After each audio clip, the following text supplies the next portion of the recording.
दर्शकों, आप देख रहे हैं नया सवेरा वाराणसी। मैं सियाराम मिश्र। संसद से सड़क तक की खबरें हम आपको दिखाते हैं।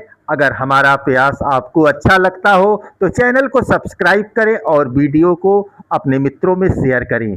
अगर जो इसमें कमियां हैं या जो आप किसी भी तरह के इसमें खबरों में परिवर्तन चाहते हैं तो कमेंट बॉक्स में जाकर जरूर अपनी बातों को, अपने कमेंट को लिखें, जिससे हम अपने अंदर अपने कार्यक्रम में सुधार ला सकें। तो खबरों का सिलसिला शुरू करते हैं। देखते रहें नया सवेरा वाराणसी।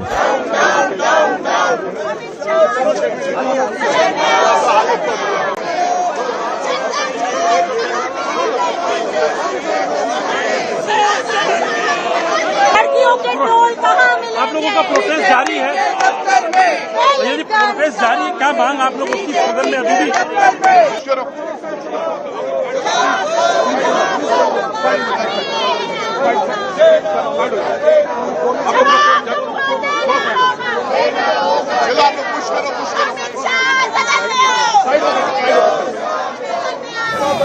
कांग्रेस और समाजवादी पार्टी सपा सहित अन्य विपक्षी दलों के सांसदों ने संसद भवन के मकरद्वार के बाहर चंदा चोर कहां मिलेंगे, बीजेपी के दफ्तर में और चढ़ावा चोर गद्दी छोड़ो के नारे लगाते हुए प्रदर्शन किया।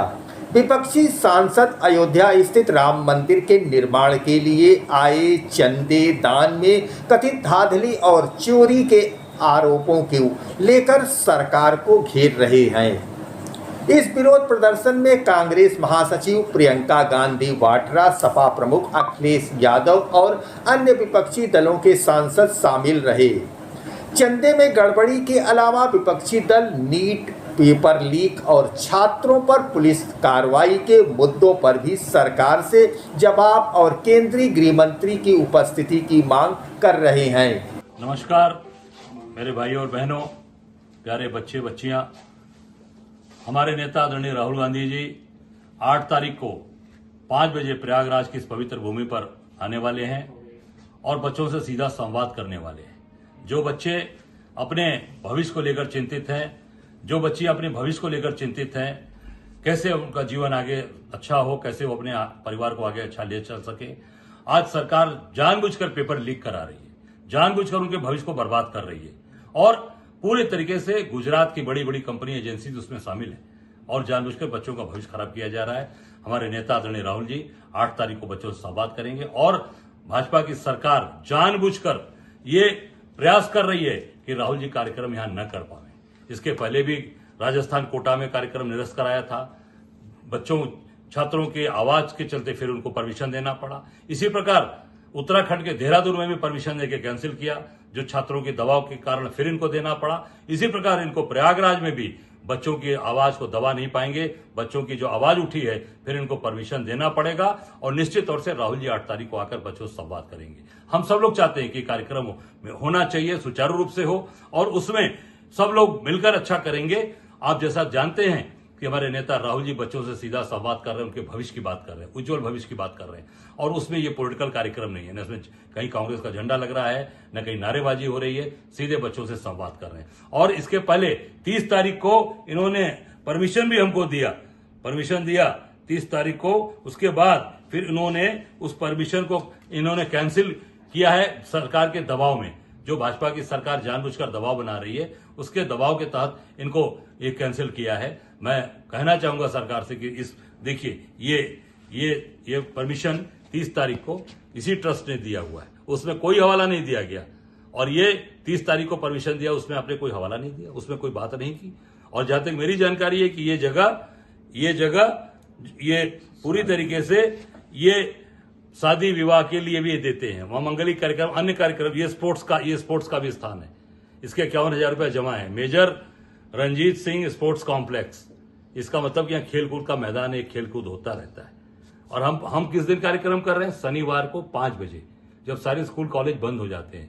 अगले दिन रविवार है, 5 बजे सभी स्कूल कॉलेज बंद है। जानबूझकर ये सरकार राहुल गांधी से घबरा गई है और घबरा कर आज उनके कार्यक्रम को यहाँ परमिशन निरस्त किया जा रहा है। जैसे मोदी जी आज पार्लियामेंट छोड़कर भागे हैं राहुल गांधी के डर की वजह से, जैसे अमित शाह भागे हैं राहुल गांधी जी के डर से, मुझे लगता है कि आज ये पूरी तरीके से ये अमित शाह, मोदी, भाजपा डर गई है, इस नाते इनके कार्यक्रम को कैंसिल किया जा रहा है। हम सब लोग डटे हैं कि कार्यकर्ता डटा है।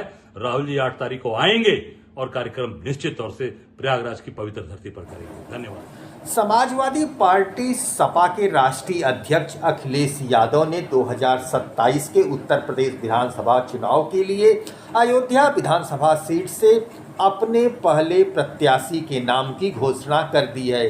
सपा ने पूर्व मंत्री और दिग्गज नेता तेज नारायण पांडे उर्फ पवन पांडे को अपना उम्मीदवार बनाया है। ब्राह्मण सम्मेलन में यह घोषणा अखिलेश यादव ने की। ब्राह्मण सम्मेलन लखनऊ में आयोजित पार्टी के ब्राह्मण सम्मेलन के मंच से इनके नाम का ऐलान किया गया। 2027 के यूपी विधानसभा चुनाव के लिए समाजवादी पार्टी की तरफ से घोषित किया गया यह पहला आधिकारिक टिकट है।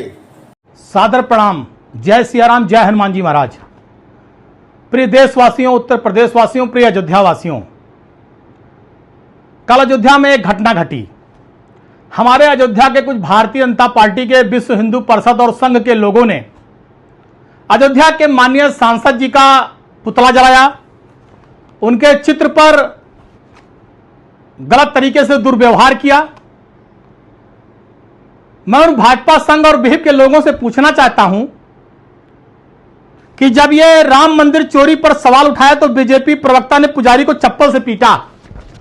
जब ये पुजारी को चप्पल से पीटा गया, भगवा भेषधारी पुजारी जिसने भगवा वस्त्र धारण किया था, तो आपकी आत्मा नहीं जगी, आपका सनातन नहीं जगा, आपका हिंदू नहीं जगा।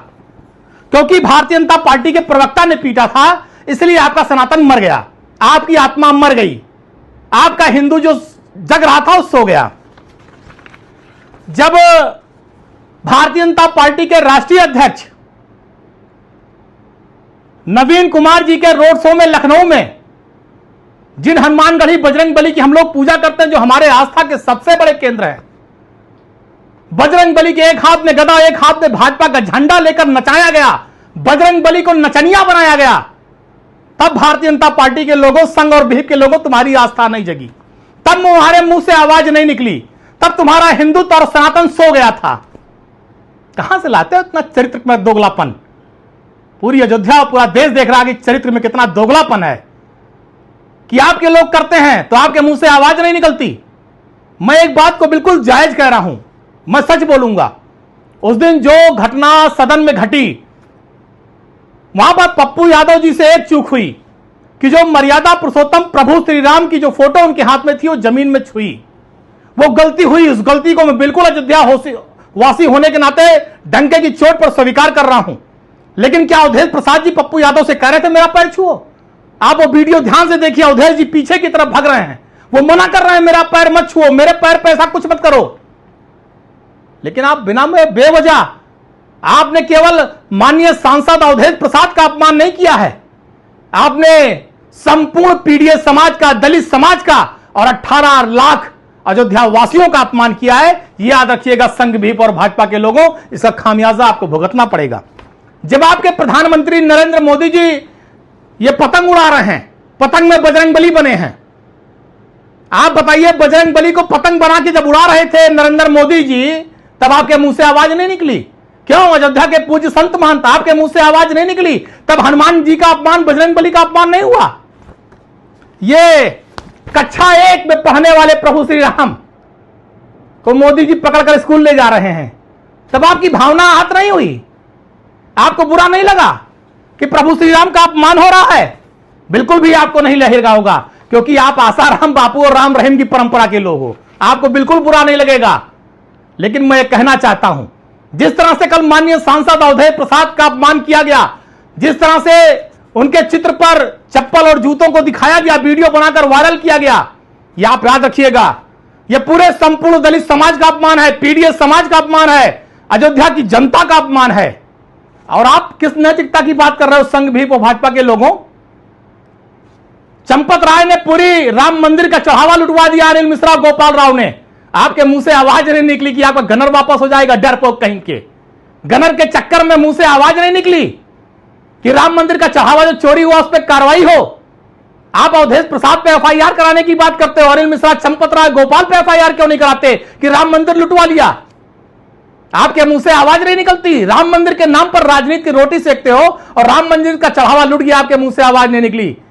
प्रभु श्री राम भी आपका दोगला चरित्र देख रहे हैं, हनुमान जी महाराज, बजरंगबली भी आपका दोगला चरित्र देख रहे हैं। आपको प्रभु श्री राम और बजरंगबली भी माफ नहीं करेंगे, अयोध्या की जनता भी माफ नहीं करेगी और संपूर्ण दलित समाज भी माफ नहीं करेगा। जय सिया राम, जय हनुमान। दर्शकों, आप देख रहे थे नया सवेरा वाराणसी। अगर हमारा प्रयास आपको अच्छा लगा हो तो अपनी प्रतिक्रिया हमें कमेंट बॉक्स में जरूर करें और वीडियो पसंद आया हो तो उसे लाइक और शेयर करें। नमस्कार।